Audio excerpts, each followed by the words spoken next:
Hot Top Sports, where the takes don't miss. The prof with the stats, the champ with the fist. Water bringing fire, cowboy tie, riding bold. Bulls calling bets, watch the stories unfold.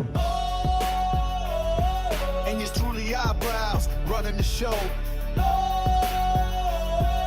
It's Hot Top Sports, baby. Let's get it. Let's go. Good evening, good afternoon, ladies and gentlemen. Welcome back to another episode of High Top Sports. Happy Monday evening with you all.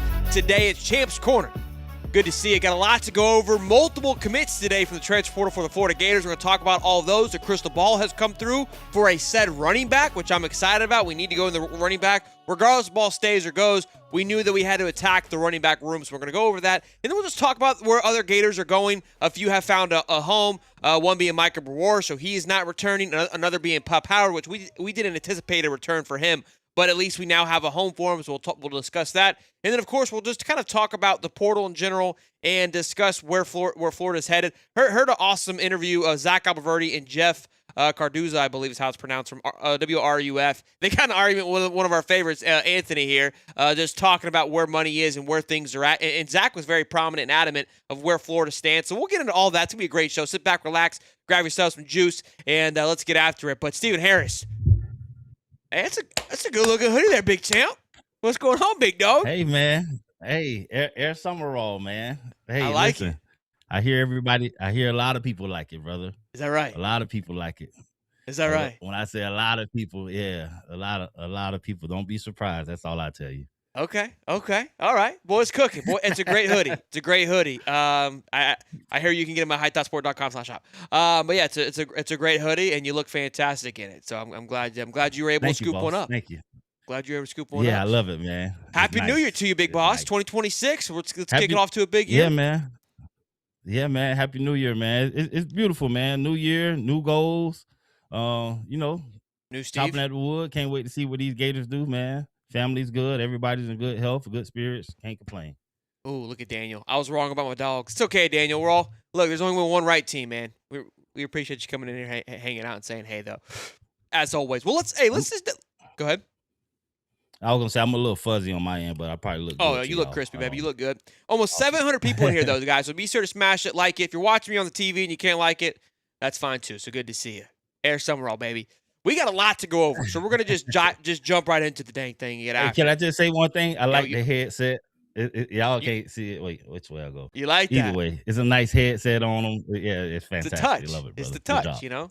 Yeah, great job. We got Lakata Dupree, I believe is how it's pronounced, tight end from JMU. Yeah. Committed today, and we'll take a look at his PFF rankings. Again, this is kind of your replacement for more likely Hayden Hansen. And Hayden Hansen committed to Oklahoma. We haven't had a chance to talk about that, but look, a lot of people hated on Hayden Hansen. And I was critical of him, but I was a fan. I think he did a lot of things good. I think he did a lot of things that could have improved on. It's hard to defend him when his PFF scores were just not that great. But all in all, I think that he was a pretty well-rounded tight end. I think part of it was just the entire system in itself. But Oklahoma playoff team felt that he'd be good enough. I think that he'll do well. I think that he does better with a complimentary tight end. He's not your typical tight end 1 kind of guy. He's more of a tight end 2-3. And we were trying to utilize him as his tight end 1. And that ain't Hayden Hansen. But the guy's a unit, and wishing nothing but the best at Oklahoma. But we got ourselves a little athlete here. I don't know if you guys saw at the Oregon game. He had 2 catches for 15 yards, but he ran one in, a little jet sweep, little Statue of Liberty roundabout for about a 10-yard run for a touchdown. Head. Yeah, a little hurdle. But phenomenal PFF grades, as you can see, 6'4", 253, 70.7 his freshman year, and then now in his sophomore year, 71.8. And he has 2 years of eligibility left. There's something I've noticed with a lot of these guys that we've gotten out of the portal have had some eligibility left, which is nice to see. It's not just kind of one and done guys. Now, there's blueprints that you can go after, but I think to the room that's already there with Tony Livingston and Amir Jackson, I'm a fan of this pickup personally. No, for sure. I think, he's more athletic and versatile to the style of play that we're going to want to run coming in. And I think Hansen leaving, going to Oklahoma, I think that's a good fit for him. Schematically, I don't think what we want to do fit Hayden. But this guy, I believe it does. You want to get guys out in space. You want to utilize athletic ability. You want to get the ball out of quarterback hand into your playmaker's hands. And this guy can also block. So we're not missing out on blocking, but he's one of those guys that you can flex out wide, and people actually have to consider him a threat when he's out there. Not that he's gonna blow past you or anything, but he does have athletic ability and he can catch. So I like this pick for us, and not to mention, like you said, we got Tony Livingston and the freshman that we had last year, who I expect to see a lot this year. As far as one of those tight ends that can go down the field, if you will. We got a caller, Steve. Hey there. Happy New Year, Mama. I haven't seen you all year, Mom. The hell you been? I know. I punched myself in the eye or something, and people have been sick. So Yeah. but I had to call in and wish everybody a happy New Year. Happy New Year, Happy Mom. New Year. These Gators are going to be way better in 2026 because they listened to Steve and I and told them they had to get right. I love it. Look, I love it. Well, let's if say, you look, said it, I believe it, Mama. it's early in the season. It's easy to start off fresh. When you reset, it's good to go. So love you, Mama. Always. Love you too, guys. Happy New Year. I love Mama. Bye. Mama stuff wine. there. Mom always giving us the love and juice for the new year, boys. So yeah, for sure. look, again, for me, where the tight end room is, I feel good about it. The North Mexico tight end that was set to visit today canceled his visit and is now crystal ball to UCLA, which is a bummer because it would have been nice to add that fourth one to the room. If we could add all four of them, I think this tight end room would have been extremely the sexiest it's been in quite some time if you were able to add him. Still plenty of time left to add someone else to this room. I think they are wanting to get one more from the looks of it. But again, big fan of the Licata Dupree here and what I think he's going to bring to the table with the room we already have, personally. Yeah, I feel like that's like a consensus on our top end of people that we're trying to get.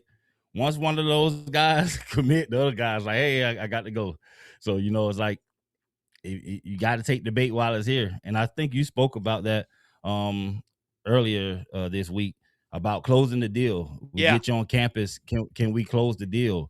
All these guys got visits scheduled, but do they actually make it to those visits? Can we do our job and seal the deal with some of these guys? So I like what's been going on now. And like you said, this guy, we got one tight end, the second one up is leaving. So we'll still look and try to bring somebody else in, but that's the nature of the game right now. Yeah, look, to be fair, speaking to that, we've had a few guys that have visited, one being the Emmanuel cat from Jackson State. He's now visiting Mizzou and is training towards Mizzou, so that doesn't make me feel good. We didn't close on him while he was here, and a few others we haven't closed on. So we've closed on some, we haven't closed on others. Whatever that means, I don't know. But that does cause, I think, some reason for – and here's the thing where Florida fans are getting frustrated because it looks too similar, right? We've seen this movie before – of how and that's the problem, right? It feels a little bit very similar to the last regime, and for the reason being, I don't know just yet. Again, I think it's still very early in the portal cycle. It's still very early just in the entire process. But the problem for Florida fans and where we sit is because we've got a lot of just remnants of what happened before, and so we're all very skittish to the situation. Yeah. The other pickup was wide receiver Bailey Stockton from Georgia Tech. He is going into his third year, I believe, or fourth year, if I'm not mistaken. Played along with, I think he was high school teammates with Philo. Again, another pickup that I like to the wide receiver room that we have. I think it's a good addition. Is it a guy that's going to come out there and knock your socks off by any stretch of the imagination? No, I don't think that at all. But a good piece. If you take a look again, great PFF grades on this one as well. Freshman year, 58.9, 74 in his sophomore year. And mind you, I would say anything above 70 is a very healthy grade. The 68.9 is close. But 70 and above is a very good grade. Obviously, 90 is at an elite status. 80 is very healthy. And then at 70 is a very good range. I like it because, and he's a redshirt sophomore, so he obviously didn't play much in that first year. I like it a lot because obviously he's just somebody that knows the system, is comfortable with Philo. Yeah, so you're getting pieces that are just complementary to what you're working with. And in my opinion, I think you're going to have that, right? You should have hopefully a few Tulane guys come over, hopefully a few Georgia Tech guys come over to establish the base. And I don't think we have, honestly, that many at the moment. And I like this. The other one that we're looking at is the Isaiah cat that has waiting for his papers to be released, the last that I saw. Yeah, and with this, we have Vernell Brown, we have Dallas Wilson, but to get somebody from Georgia Tech that's, like you said, is familiar with the system, I believe we got the center, quarterback, wide receiver. So that gives you some cohesion on that offense, guys who know what needs to be done. And like you said, a redshirt sophomore. So he redshirted, learned the system, played as a freshman, a redshirt freshman, and was able to see the field. Everybody not seeing the field as redshirt freshmen. So for him to be able to go out there and see the field as a freshman means he was able to grasp what they were trying to do there. And that's big, bringing them over when you already got guys who are going to be your main guys, and you have someone else who can come in and knows the system already to push these guys as well, but to use as leverage and an outlet for these guys to learn. You know what I mean? He can come in and not say coach those guys up, but he knows what they're trying to do. The wide receiver room is very young. There's 6 right now, and the oldest person is Vernell Brown and T.J. Abrams as sophomore. Now, T.J. Abrams is a redshirt sophomore, but it's very young and very talented. And so you've got Vernell, T.J. Abrams, Davion Grosse, who was not cheap, mind you. I think the top recruit that was out of this class. Very electric. Remind you, Hollywood said that, again, lightly, but reminds him of the Percy Harvin-esque type. Again, not reminding of Percy Harvin, just his body stature, the way that he moves down the football field. I think there's people that understand when you compare him, it's not saying he is Percy, just his attributes. Marquez Daniel, he's a 6'6" target. Justin Williams, we know he's that quick speedster type. And, of course, Dallas Wilson. And Nation Montgomery, we were posting in our Discord, was seen on his Instagram Live. I think they're trying to retain him. That would be another big piece, along with Bailey Stockton. And again, that's where I think you have to take a look at it. You see a lot of ones here. You got to go into the depth, and I like this depth add in my opinion. I like it, and it's crazy because the new day and age. I was like, well, we got all this young talent, man. I can't wait for them to all grow together. And unfortunately, that's just not going to happen. You know, the next year is a whole nother year. After this season, these young guys got decisions to make again. But it's great for us to have them now. I just hope it turns out to what it can be. But there's no guarantee of holding these guys to their junior and senior year all together anymore. So it just is great. Yeah, we're gonna talk about that, man. I gotta pull up the DJ Live picture. I need to find it because what picture? Yes, sir. All right. No, what picture? Not that picture. The picture of DJ. Come on, man. He in the Gator uniform or is he in the Florida State uniform? That one. What? Nah, see, I don't want to see that. Okay. All right. $50, my man Glenn. Thank you for the 50 bones. I don't get some of our fans. Is Baugh staying or leaving? We don't know until he makes his decision. Is Woods coming back? We don't know until he makes his decision to come back. Let it all play out. And we'll see. Yeah, we really don't know. I will speak to a few things in just a little bit about what was reported on the Woods to Texas visit. And Zach made some comments that I felt were very promising on his show today on ESPN that felt very promising about Jaden Ball. So we will get into it. But again, as regards to staying or leaving, no one has a clue on it's not as black and white as I think we would like it to think. Do you think you can get Summerall to come on the show? Go Gators. We would love him to, Christine. You know, hey, we're open. Hey, we're always open for business. Let us work. We're always open for business. Okay, that's what we're here to do. We're here to do. So Zach big time this? He big. I mean, what do you mean by that? He said ESPN show. It's showing he paid for those emojis. Only respectful you read it. I did them. I didn't read them. I did them. I acted them out. He paid for the emojis. Oh yeah, it's his ESPN radio show. Yeah, it's his show. Awesome, it's not awesome. like he went and gets. Oh wow. Yeah, it's him and Jeff Carduzo. I believe I think it's his last name. It's a local show here in Gainesville. Awesome. So it's his own. Yeah. My So bad, Zach. I got to keep up, brother. And you didn't send it to me, so it's your fault. Fair enough. I think that's reasonable. That's reasonable. And then my man Nathan, $5. How do you think the guys entering the portal and returning Ball Woods would affect the locker room? Does anyone get upset about the lack of loyalty anymore? Well, Ball didn't enter into the portal, and I think there's a nowadays. And look, I think there was one thing that Lane said during his presser during his time when he was leaving Ole Miss of like, it's a different world. These kids understand. I think that part he was correct on. I think they do understand that it's a business world, and it's hard to they understand what's happening. And I don't think in this particular situation, because of the turnover of the coaching staff, I think they respect everyone's decision on what they need to do. Personally, I would. At this point, you have no other choice. But it's still a lot of shock from guys, even with the Gators, when you see certain guys. Oh no, for real, like nobody's really. When you got an agent, you're kind of like the agent's handling your stuff, and you're not trying to leak anything out. You're Yeah, not trying to let anybody know. So when the news drop, it's a shock kind to of fresh. everybody. Yeah, And so people are still wanting you to be around, still wanting to be teammates with you. But when you get presented with opportunities, you got to make your decision. And so it's tough on some people, but I think now you have no other choice but to understand it. 100%. And I think that's kind of what it is. Is that if you're not understanding it, you're not living in the same world. And the last addition to today was the defensive lineman DK Kalu, I believe, from Baylor. This, Yeah, if you guys remember, this was Cody's favorite player. So we're gonna get him a DK Kalu jersey. That's extreme sarcasm there, but I'm still buying him a DK Kalu jersey. He was irate when we were having him visit. Again, not the greatest BFF scores, but didn't play much either. So I'd assume Chapman looked at this as more of an opportunity to grow. And I took a look at the defensive line where we stand right now with Jamari Lyons. Brendan Bett did sign. I think that I was wondering if he did or not, and he did. So you've got two massive starters returning there. Then Joseph Mbachu and Jeremiah McLeod, who were big pieces last year, who you were big fans of. Yeah. And then, of course, Kendall Gervil coming in.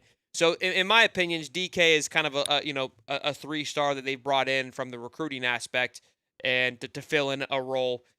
But I still think you got to go get another guy because you did lose Baror to Ole Miss, and I do believe that spot is unfilled. What do you think? I actually like this kid. His father played, I believe, defensive line in the NFL. I believe he has maybe a brother or something is playing defensive end in high school right now. So he comes from the pedigree of defensive minded people. Okay. So even going back looking at his high school tape, this guy is powerful with his hands. He knows how to strike. He has a great upside, and he wears number 93. So anybody wearing number 90, we lost 193, Makai, but I think that also was a domino effect of us getting DK. The news broke for Makai after the DK news. So when you see something like that, it's like, okay, these guys have moved on. But I totally trust Chapman's evaluation of talent in that defensive line room, especially the interior guys. And just from watching this guy, he didn't play as much, but he has tremendous upside to him, and he uses his hands very well. He's very forceful at the point of attack. So I like this pickup for us to go with the rest of the guys that we got, and I just believe his pedigree is going to pan out more once Chapman get a hand of him. Yeah, again, his scores weren't the greatest, and with 45.8, and then increased dramatically to 59.7. He's a redshirt as well, so he didn't play much in one of these years. So a lot of eligibility left for this young man as well too. And I go back to Brendan Bett. When Brendan Bett was coming over, he didn't have he skipped an entire year. Literally skipped an entire year. So there seems to be something that Chapman likes of what they're doing, and like you said, trusting that. So there is a part where like I am, trusting it. And again, is he Baror? No, I don't believe that he's Baror at all. It was told that he was asking for a certain amount of money, and I know you guys said, we'll just pay him. That was something that Zach said. He goes, look, guys, and I've kind of been alluding to this. I've been saying this, and he kind of just confirmed what I've been yelling, and it was nice to hear him say it as well. Like someone else kind of close to we've been speculating, right?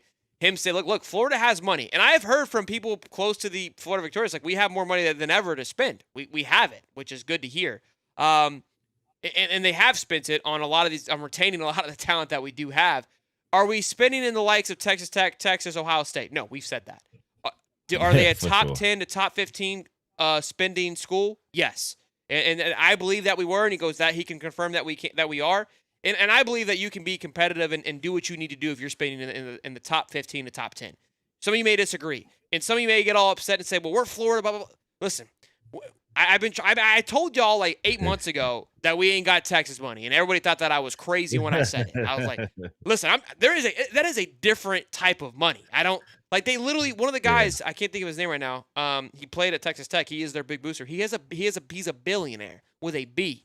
All right, he can drop $40 million, and he made $40 million on the interest of his money. Like he doesn't even know it's gone. Yeah. So they can just keep buying it until it works. That's just going to be the world that we live in.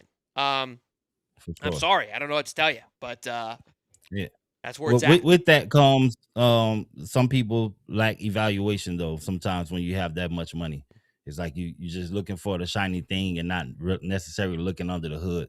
And so I think that's where as Florida. We spending up there with those guys, but not as much as them. But we have to do a way better job in the evaluation part of these guys, because some guys, it just look good. They got the stars. It looks good for where they're at, but can it translate to where they're coming to is the question. Yeah, so Soder says I don't think our NIL was in the top 10 last year. So if you go look at a CBS report or other reports, Florida's was ranked, I think, 8th or 9th. Again, who's to say that it wasn't? But when I looked it up, and here's my thing. When we say, hey, we didn't spend money last year, I think that's asinine when you take a look at that roster. Obviously, it didn't translate into production, but to think that Jake Slaughter, Austin Barber, and now you may think like, well, that was dumb money. Well, those guys cost money. That entire defensive line, George Gums, Tyreek Sapp, Caleb Banks was not cheap. Devin Moore was not cheap. And obviously that recruiting class was not cheap either. And of course, we had a $3.5 million quarterback. So For sure. to think that we didn't spend money last year, I think is crazy. Not even that. You were about to fire your head coach a little bit before then. So who's going to go out on a limb and invest that much into a team? Well, they still did. They still did. Yeah, I'm saying they did, but now we want them to go higher, right? We want them to go out and spend more than they even did last year, right? We're not asking them to spend the same amount of money. We want them to spend more. And we spent, because it was Billy's basically last year, so we had to try to do what we can do this year, and that's a big part of why they got to let them go. We spent all this money, the product's not there, the coaching's not there. Hey, you got to go. Now we're going to reload and do it again. But I believe beyond just throwing money at the wall, these guys are really, they're putting together a great coaching staff, and these guys are going to be able to get the best out of the players for this year. It's year to year now. You can't really look and say, oh, this guy's, I get him as a freshman, he's going to produce. If you're a freshman and you ain't playing, you either going to be okay and understand you have to get developed, but you're not going to be able to command any money the next year. Like, you got to come in and play. Yeah, and you look, I mean, coaching plays I mean, you got to have good coaching as well too. I mean, it all goes together. And I think the biggest thing for people to accept is like, hey, we're going to lose bidding battles. I don't think we're going to be in that world. And look, we start winning football games, you can get things a little bit at a more of a reasonable rate. Yeah.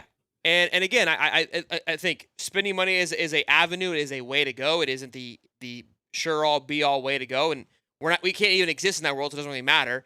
We've got to find out where we exist. And it's like, hey, we are in a top 15 NIL. We'll spend money at a healthy rate, and you've got to make up for the rest of it, whether it be in coaching or what have you. And that's just that's the reality of it. Now, if we want to argue about Florida not being in the top 15, top 20, I don't know. I don't have the answers for you on that one. I genuinely don't. I can put together some numbers and kind of figure it out. I do believe that we are spending a healthy amount at the moment. We're losing guys that, like Texas Tech is having to reload all over again. So they have a whole new set of funds. Indiana is going to have a whole new set of funds. So we're going to lose to schools like that because they have budget set aside where we have set budget aside on retaining on top of recruiting, which those two schools that I just mentioned are not doing that. LSU gutted out a lot of starters. So now they have more play money to work with in this part of the season, which is the portal. I believe that we have money to play with. I do, and I think they're going to try to spend it as best as they can. And I don't think they're going to please everybody with how they spend it, myself included. I think that I've been the defensive line I'm not pleased with at the moment. I think you're going in a little, but at the same time, I mean, if you would have told me that last year, I don't know. We felt pretty confident about that defensive line. I don't feel as confident at this moment. You retain Woods, you get another edge, you get another defensive line. My whole tune changes. But again, it's still early. To speak to last year, though, we were comfortable. Because we knew we had Banks coming back. Yeah. And that kind of like capped everything. But he didn't play. And Banks kind of gave you like a nice little core. And you're like, those guys can allow for the other ones to grow into their role. But Banks didn't even play. When you look at the picture, when you look at the big picture, Banks didn't play. And those guys who we wasn't, not necessarily saying that we wasn't counting on them, but those guys who we wasn't banking on, that was pretty clever. The guy I didn't even try to, it just came out. But those guys that we wasn't necessarily banking on proved to be good pieces. That and those young guys, McLeod, those guys, well, Chapman proved his worth with those guys. Getting those guys to turn on and be big time for us in a year where we thought Banks was going to come in and just be super disruptive, but unfortunately he got hurt. But those young guys, those guys behind him played big time football. So looking at it on paper, it doesn't appear to be like the D line is set. But when my guy Chapman tell me we all right, I just know we all right, because just from being around the program and him being there and what he teaches, if he get the guys that want to be here, and he's all about moving this D line, he understands Florida football. One thing about Coach Chapman, and one thing he always says to me is that he wants Florida to be great in the trenches, and so I just trust him with any guy that he brings in, because he's looking at all the things that I'm looking at for a guy. And not that my eyes better than his, but he knows the trenches. And so I think some of the guys that we are not naming are going to be big time players for us here in the future. But it's not all about the metrics and at that position. No, and I like that with again, obviously your relationship with Chapman helps, and him trusting, and I think he's done enough, in my opinion, for us to trust what he's been able to do and to develop. So those things excite me, to no question. And again, I still would like to add one more to feel a little bit more comfortable on paper. Yeah, and more for just depth pieces too. With obviously with injuries, we saw it happen last year with Banks and Jamar Lyons the year before that. You want to be able to rely on those guys, but. And look, when you speak about the edge room, Tyreek Sapp was a unit. I mean, he did a phenomenal job of holding down that edge. I think a lot of people were kind of like, well, he didn't do what we wanted him to do with 19 sacks. Again, he played a different role. Woods was a huge factor, and I think that's somebody you want to try to bring back. Cameron James is somebody I've always been a fan of. I like what he does. Elgin McCray didn't even play last year, so that's a body that we're not talking about, and it's unknown. We don't know, but that's a guy. That's a guy. If he hit the portal and somebody else got people would have been irate. Like, why couldn't we go get someone like an Elgin McCray? There's a couple of dudes in there right now where it's like, why can't we go get that guy? It's like, well, they're a little unproven, but he was once a 5-star. We have those guys on the roster. They're there, and Elgin McCray is one of them. And then you've got guys like Wiggins who didn't really sniff the field last year, who you've seen film of that you liked a lot. That he could do a lot. Jarrell McCoy, who is somebody who's got a big body, he could shift inside. So there's bodies there, whether they're playing edge or defensive line. I don't know where they plan to use them. That's another thing. There's only 60 linemen, but there's 7 edge guys that we don't even know. Like, I don't think they're going to play all edge, so that could be a factor too. That's the thing people get confused when you talk about D-line. You think the edge and D-line. It's a whole. We haven't run a different scheme, so the 3-4, the edges and the defensive tackles are not in the same room. Well, I don't know what they're going to do this year, but last year they wasn't in the same room. Mike Peterson had the edges, Chapman had the interior guys. Yeah. So going into this year, I don't know how that's going to work, because I've been around teams where the defensive line coaches both the edges and the interior guys, and then the edges still go get their drop instructions from the linebacker coaches and stuff like that. Or sometimes the defensive line coach teaches them where they need to drop. Chapman's capable of doing all of that. Sure. If you're a defensive end, you're not dropping into massive coverage. If you're at the edge, so like, hey, you got the flats. You know what I mean? Hey, you're over the middle. It's not a lot of coverage that you. That was something we did a lot of. So I'm excited to see how we adjust away from that, where we sling them out more. Get after it, yeah. Yeah, and now we've got an outside linebacker coach and middle linebacker coach. So we're gonna have those positions coached more particular for what they're trying to do versus what we were doing, kind of throwing that 3-3-5 a little bit more.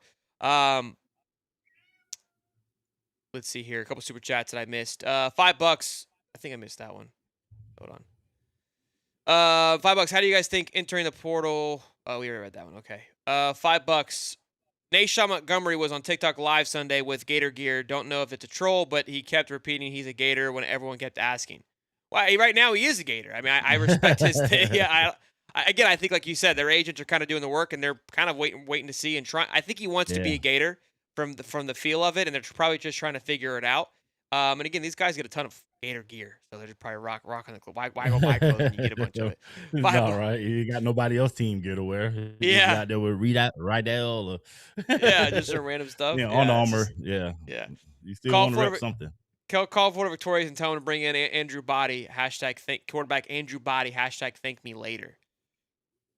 All right. $5. 1 million seconds equals 11 days. 1 billion seconds equals 31 years and 8 months. The difference between a million and a billion. It is disgustingly different. Disgustingly different. Yeah. The B is big. We got 1,000 people in here though, guys. Be sure to smash the like button, subscribe, And we're gonna keep on rocking. We were talking about this a little bit earlier. These are your guys that are in the portal that have now found a new home. Sharif Denson is also at Ole Miss along with Micah Baror. A good pickup. I think both those guys are great pickups for them. And excited to see what Ole Miss is going to be able to do, obviously, in this playoff run, but then next year as well, too. And linebacker Grayson Howard ends up at USF. I wish a lot more for him. I think injuries may have set him back. This young man, I think, showed a ton of flashes, not last year, but the year prior to that. And been in the league for a little bit. Big fan of him. I think he's a great kid, but hopefully he finds a good place at home at USF. Well, look, with what's his face? Heartline. Yeah, I think that's a great landing spot for him at USF. I think he goes in and he's a day one starter at USF.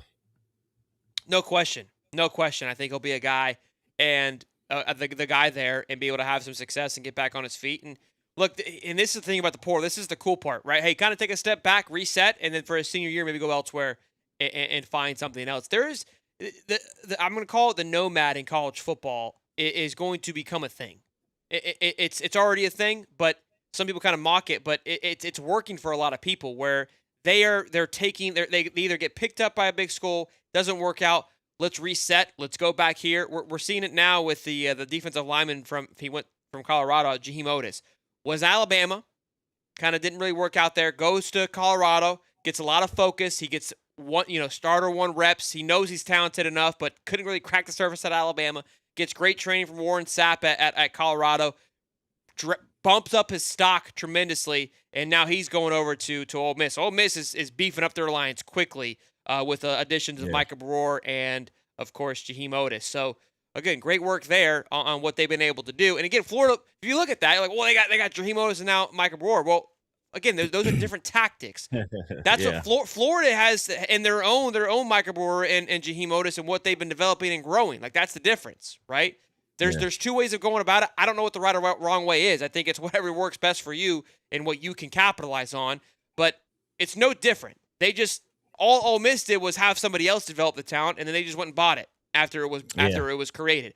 We're making the ingredients and baking the cake homemade. Okay, that's the difference. What's the right way? You got to figure that out for yourselves. Yeah, a lot of these schools are gonna become like farm league schools for some of these bigger college programs. Like, Cincinnati's one of them. Go here, play and develop. This is our second defensive lineman from Baylor, so I don't know if that's our D-line farm pool or what, but it's worked so far with Bet. We're gonna see how this other guy transitions, but it works. It's working for some of these. It's gonna be some success stories about this portal thing for some of these young guys, because before it, I seen guys get trapped in the system and they don't want to go D2 or they don't want to sit out a year when you couldn't move around. And, guys want to play. And if they going to pay you to come and play and you're going to get playing time, then I'm for it. The only way you develop is getting actual playing time. You can practice all you want. Getting on that in that game in a live situation, it just means a different thing. So if you're going to get in that portal, you need to definitely be looking for playing time. No doubt. If you're going to hop in there, you want to find a home where you're going to be considered to be the guy. So let's take a look at this. This is a great tweet from Bud Davis. And Bud Davis, in my opinion, I think, well, you can't see what he tweeted. I'll read what he said. But Bud Davis is one of my favorite accounts on Twitter. If you're a Gator fan, you should follow him. He posts a lot of crazy stats that sometimes don't make sense and they're hard to read. But if you can't figure it out, they're great information. And somebody asked the other day, because he does this, this is what he does. He tries to find data to help. I'm the emotional guy, and he backs it with data, which I really appreciate. But somebody was asking, I was like, hey, because I realize we live in seasons, right? Right now we're in the portal season. So, and I saw a tweet the other day. I was like, people were losing their nuts over the New Mexico tight end kid. It's like, you didn't even know who the New Mexico kid tight end was 2 days ago. He comes across your timeline. You study him, you search him, you fall in love with him. It's like, all right, he's not working out. And then everything sucks again. It's like, you didn't even know who the hell this guy was 48 hours ago. But Look, I get it. It's fun. So we're living in that portal season where it's its own little cycle. Then we'll get into this next season, which will be that strength and conditioning. So it's its own little like echo chamber world where there's no bad news in that world, right? Because it's just what we're, unless, I'm not even going to say it, but it's our own little world. Then we'll get into the recruiting world where there's this another season of how are we competing with everybody else and how is John recruiting against everybody. And then, of course, the actual season where football is played, and that creates a whole other animal. But right now we're living in this world, And somebody asked, like, hey, how did the past top, recruits work out or transfer portal guys work out? Who asked for a lot of money? Okay, who asked for a lot of money? So interesting. Let's see. Yeah, so it looks like he goes right here. He goes, this seems like the first cycle I've seen people sweat individual player portal rankings. I'm not quite there yet. Of the top 25 portal ranks in 2025, less than half even made their conference third team. Let me read that again.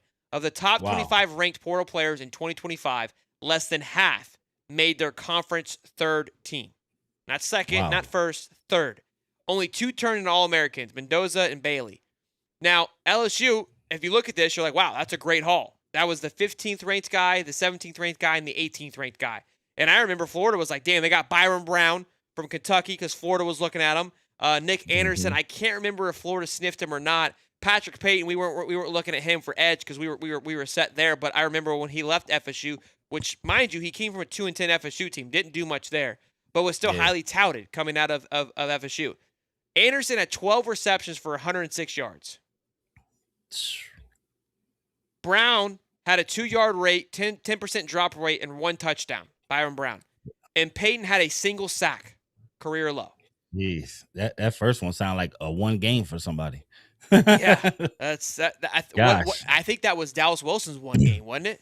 Yeah, right. Yeah, that's yeah, and that says a lot. Sometimes system. That's why this portal thing is tricky, man. Sometimes it's very you tricky. leave It's and all you tricky. think it's greener grass, and it's not. There's a lot of variables to it. People get hurt. May say your quarterback go down or your offensive guard go down, and you the number 1 wide receiver, and it doesn't pan out for you. Now you looking bad. You know what I mean? Now it's like, hey, you shouldn't have left. You know what I mean? So it's like, it's definitely a risk. It's definitely a big risk. Well, it's a risk, but when you're getting paid, it's like, all right, I got paid for the risk. You know what I mean? If I got more years of eligibility, I'd take a step back, perform well again, and maybe go off to somewhere else. So it's like, it's wishy-washy. I'm coming around to it, but this is my least favorite time of the year.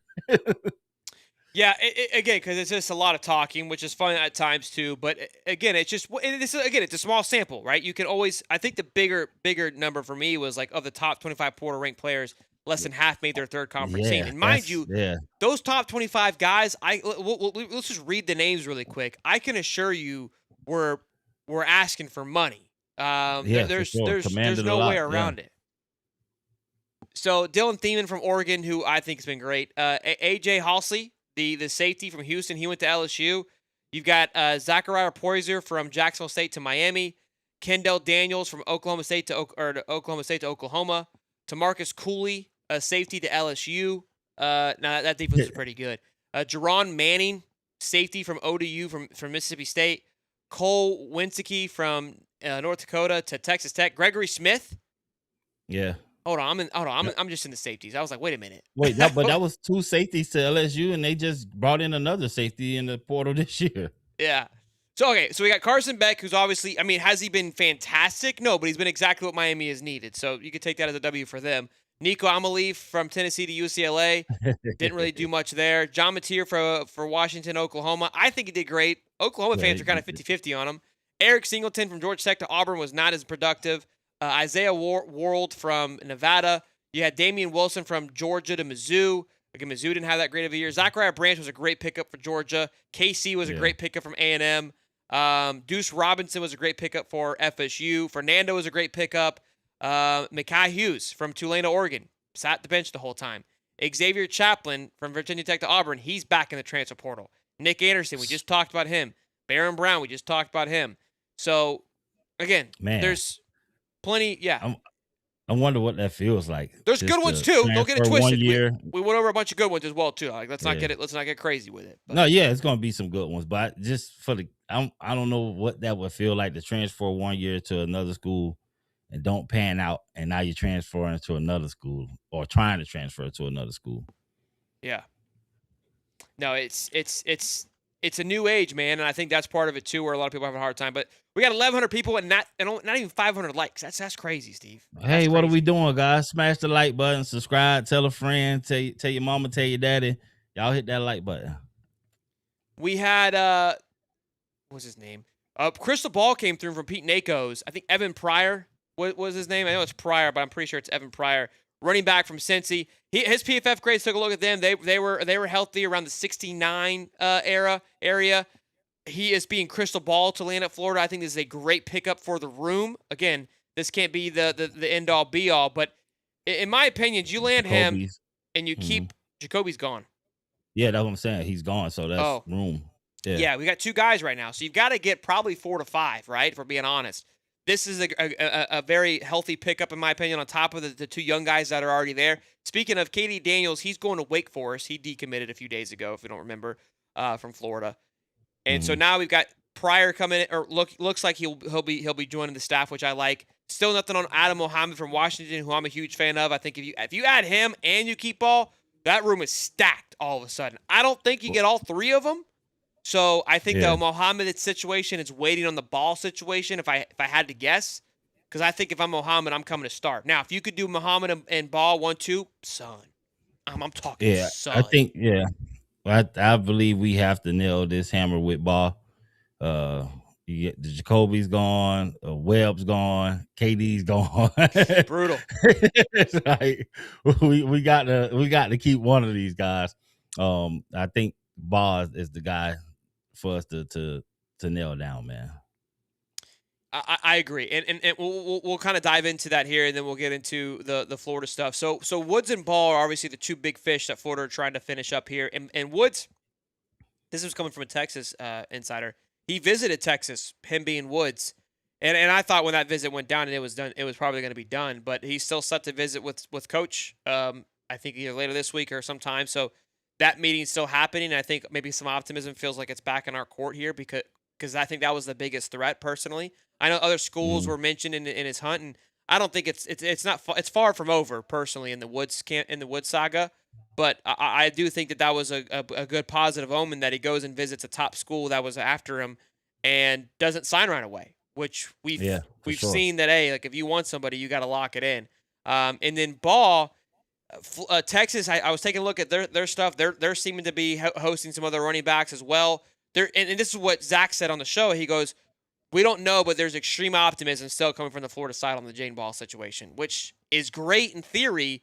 But it's like, okay, well, if there's optimism, what could you possibly be waiting on, right? I think that's where all of us are at with it in that regard. So I don't know. I don't know what's going to happen. I think, look, it's a room that I still feel that you can replace it. You can do a lot of great things with it. But and Philo's a weird situation because he is still yet to commit. I don't know what the hell is going on with that. I assume all is good. Maybe we're waiting on Georgia Tech to do some legality things. I don't know. But it does have us all a little concerned because that seems to be the quarterback we're going after. That is the number 1 quarterback target for Florida. There is no other options for Florida from what I can tell. Yeah. I think with Woods visiting Texas and not making a decision, it means a lot to me. Lets me know that it's truly not all about money for him and it's about fit and trying to get to the next level. And so I think we have some things in place for him to achieve that. And he just wanted to go see. And another thing, when you're that highly talked about or ranked coming out of a season, the only true way to know your value is really entering the portal, because I mean, people can try to talk back channels and try to get numbers for you and value for you and what they believe you're worth, but you don't really know the true value until you actually enter that portal. And so I think that's a good thing for us with Baugh. I believe this is me talking, believe he wants to be at Florida. He just wants everything to be right, and he wants to be compensated well, not necessarily well, but you want to be amongst your peers. You don't want to feel like you got slighted to come back. You're coming back for 1 year. And I would say the same thing with Woods, but I don't think it's about money at all. But because I believe Texas probably threw the bank at him. You know what I mean? But he still needs to see. And it's just totally different because the number just seems like it's keep going up. This is life-changing money. It's not like it's coin, like pennies. So for somebody to say, hey, I can offer you 1.5 million or Baugh 2 million, it's like, bro, that's life-changing money. I can blow my knee out and never. Yes, the NFL is the goal, but what if I don't get there? And to say that I passed over $1.5 million along the way is like, that's a tough decision to make. But I believe we get both of these guys. In my heart, if we don't, I'm gonna be extremely sad, y'all. I'll just let you know now. I'll be extremely sad Which one? with both of them. Oh, you want both of them. I want both of them, man. Give me Woods, and because we still need an I do elite too. edge. We need an elite edge, and we need a running back. I mean, this is what we need. And I believe Woods in another year, putting on more sides, more technique and skills, I believe he's going to be a force for us, especially if he can be on the field the whole time. Woods came in packages last year, so it wasn't like he was a full-time starter and what he was able to show us. Even if the numbers, people are looking at sacks and all that stuff, I'm looking at disruption. There's a lot of plays where he's in the backfield making the running back bubble and other people are making the play. Sure. You want that type of stuff when you got linebackers like Graham flying around. If I can make this guy bubble, it's a tackle for a loss with Graham. If a defensive lineman can get in the backfield, it's a tackle for a loss with Graham. And so I think coaches know that. They know what we have at our linebacker unit. And so we need guys that can be disruptive and get in the backfield to make these guys bubble to where the play is just not headed where it needs to go. And you have a linebacker core that's going to be able to go eat. No question. And I think that's why, again, I think Woods is a big key piece. And if you don't, you got to go in the portal. And it's going to be expensive regardless. And they have been, I mean, the money hasn't been an issue, but hopefully they can figure it out and show him schematically how this is going to work, because that seems to be the issue for him now. Yeah, I think it's scheme for sure. $5. Did Philo decommit? Y'all did a whole 30-minute segment last night that he was committed and it was a done deal. I looked today and that's not the case. So we actually said it during the show because we read a tweet. Because at first I said he wasn't committed. And then there was a tweet, and this isn't a hate on, I think, because the guy changed his tweet, but a tweet from Tyler from 247 saying he was committed. So then I was like, okay, well, we can have the conversation. And then he changed the tweet to says, I'm expecting him to commit to Florida. So that was the reason for our 30-minute rant, because there was a tweet that from a reliable source that confirmed it, and then it moved. So I don't know I have no idea what's going on. But yeah, we'll see. In regards, I hope it wasn't the Texas Tech quarterback that made him rethink it. Right? I mean, you never know. That's what I'm saying. When you see stuff like that, it's like, hold on. It's like some of these numbers are ridiculous, brother. Yeah, I think Tramel is too good and scared off Philo. I mean, I don't think that's the case, but because I think he knew Tramel was here when he left. I think because that was part of the Georgia Tech was like he's going over there to compete for a spot. Like it's not. That was, I think, I'm pretty sure that was communicated to all parties involved. And look, if you're Philo, you're probably like, look, dude, like I stay at Georgia Tech, I'm the guy. But I think Georgia Tech just went and got a quarterback, if I'm not mistaken. Yeah, but even that though, but you losing some of your coaches, so it's like, yeah, I could be the guy, but what I played then is no longer here. So I'm almost resetting anyway. If I stay, I'm resetting, or I can follow them reset and hopefully be the man there.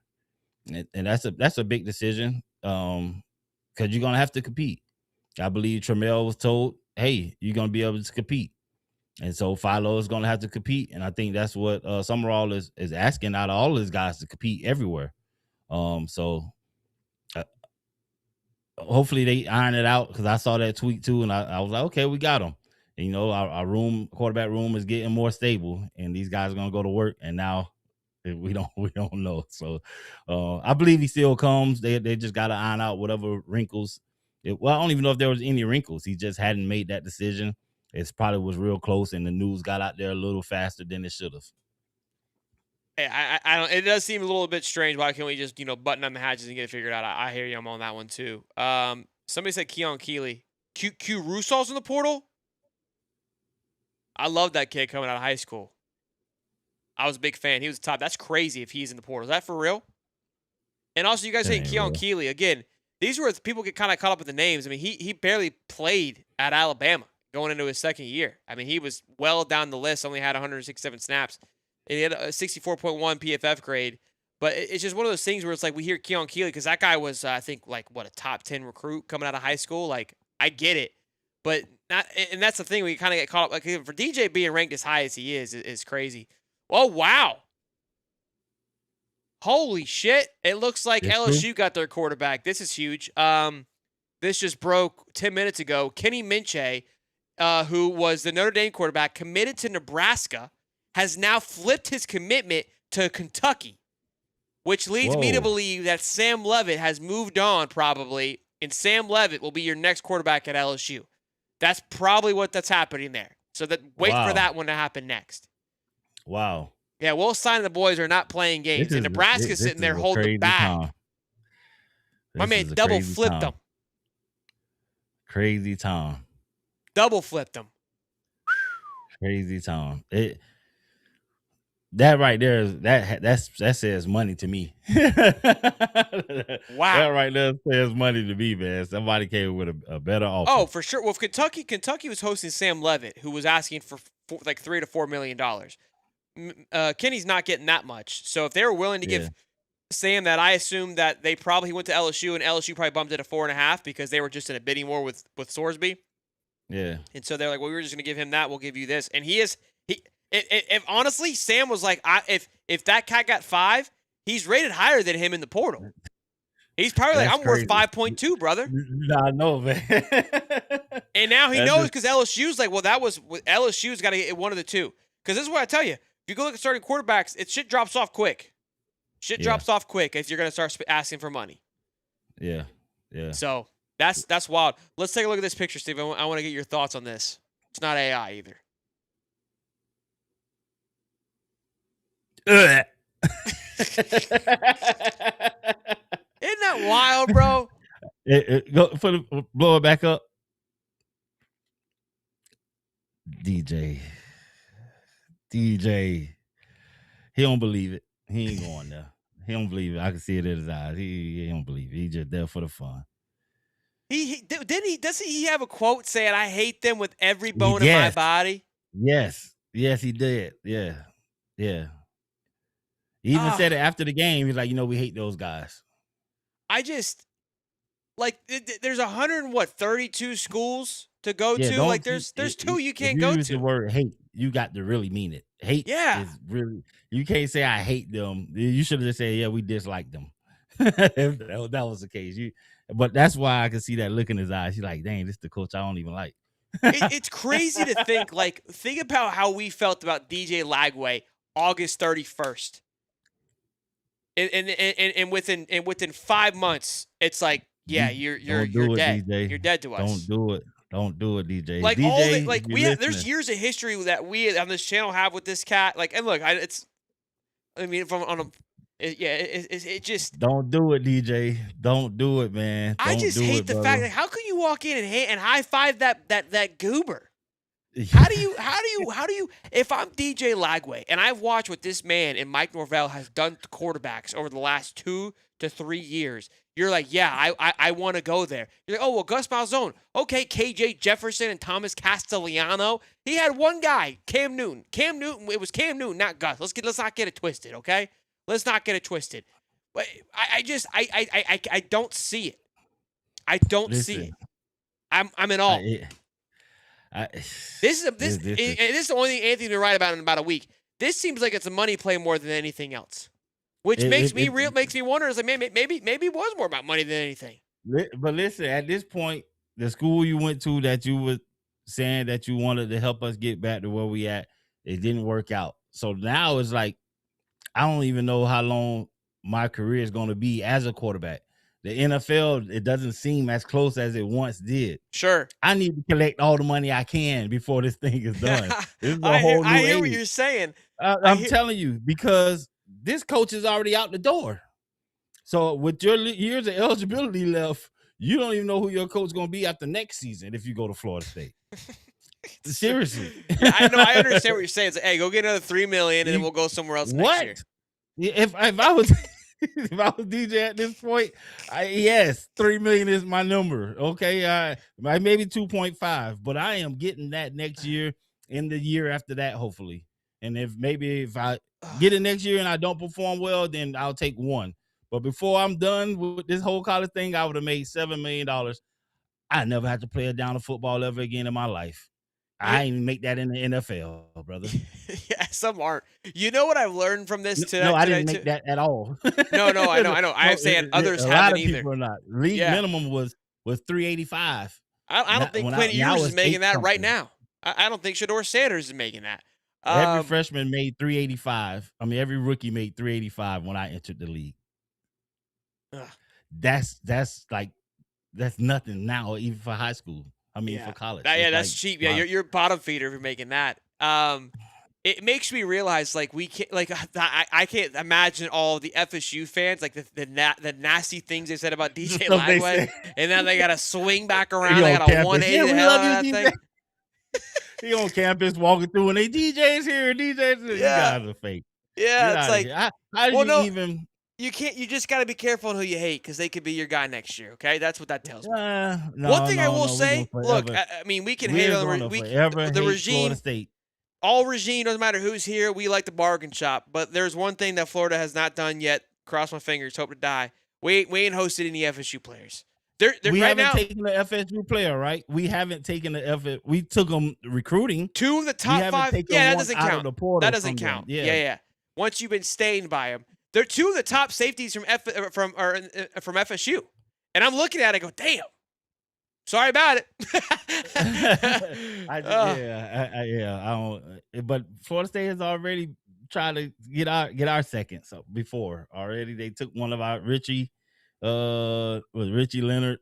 I was not. Hold on. I just super chat last night with Sheldon and Cody. Thought about DJ going to FSU, and they were down with it. Cody said he was down with it. Hold on. This is what happened. Down with what? Nobody listens to what was said. He goes, go ahead and go there. Because then that's an easy team to beat. He was taking a shot. He took it as a negative thing. I don't care if he goes there, but it just doesn't make it feel right with me. Steve said the fact that he took the visit means he's already dead. So I told him I wouldn't have took a Zoom call with Florida State. If you texted me, I throw it away. Right. Once you become a Gator, Florida State and Georgia, those are like the 2 that are definitely off limits. Florida State. For sure. Off limits for me. Yeah. Georgia off limits too. It's tough. Tennessee, I don't care. I feel like we're going to smash them anyway.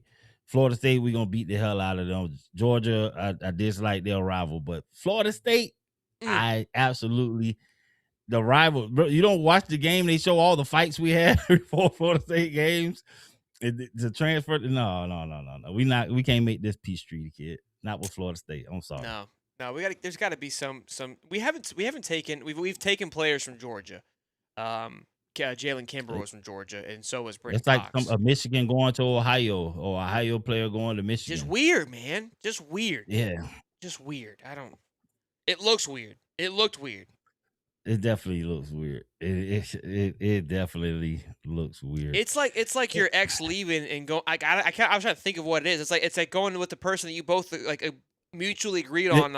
Would have nightly conversations about this guy is the low scum of the earth piece of shit. And the moment they walk out the front door, it's like, hey, sorry, this didn't work out. They go directly to their house, and it's like you look over what the fuck? What was the last? What was the last 2 years then? So were you playing me or you playing them? The whole thing just gets turned on its head. You know what I mean? That's how I'm looking at it. Yeah. It's just got me in. But I love DJ. It didn't work out for him, unfortunately. The injuries, all this stuff. I don't know the details. Richie Leonard went to FSU. Yeah, we hated him too when he went. Did. We talked a lot of shit when he went too. But you damn right we did. I don't want to not as weird. I don't want to not like DJ, brother. So DJ, you cannot go to Florida State, bro. Please do not do it. And you got a whole career, and I understand. Do not go to Florida State, bro, because I'm gonna have to talk about you. I'm gonna have to make something up. I love you, kid, but I would listen. We just don't do it, bro. Don't do it. Don't do it. $5. Are you from Texas? I don't know if you understand the totality of going to Florida State, and you're the quarterback. Don't do it, bro. Don't do it. $5 too. Please just tell Baugh and Woods to kick rocks and go get players who will commit. They're wasting our time and focus. O-line plus good running backs. That's not a Gator fan, bro. Don't read that comment. That's not a Gator fan. Thank you for the $5 static, mine. Probably your last 5. But they trolling us. They trying to get us. There's a lot of Gator fans that feel that way. It's like, look, either shit get off the pot, quit toying with us. Yeah. And I get it. My thing is, I think, Woods is fine. Woods is at least made a step. He at least entered into the portal and is doing his due diligence. Ball is a weird one because it's like you're with us, but not. It's weirder to me. Well, who were we waiting last year? And it was like, I didn't even know we had to make an announcement. Yeah, that's what he said this morning. Jake Slaughter. Yeah. Yeah, I don't think that's the case. Maybe. I don't think that's the case with this one, Steve. I don't think we have the same problem here. $2. Does Coach Summerall bring back the number 1 jersey, offense and defense? I feel like that was more of that wasn't a Napier thing. That was like a team thing last year, like a player kind of like that was a SAP-led decision. I feel like from what we heard, anyways. Yeah. All right, boys. Great show as always. Happy Monday. We always appreciate you. Come back. Come on, Baugh. I just got to make my plea, Woods. If you out there. We ready, baby. Come on. Y'all be good. Be safe. Smash the like button. We got 1,200 people in here. There's not 500 likes yet. Please smash the like button. Subscribe. 50,000 subs by the end of the year. Steve's going to be mad. Peace and love, baby. Let's go. Bringing fire, Cowboys out riding bold. Bulls calling bets, watch the stories unfold. And it's truly eyebrows running the show. It's High Top Sports, baby. Let's get it.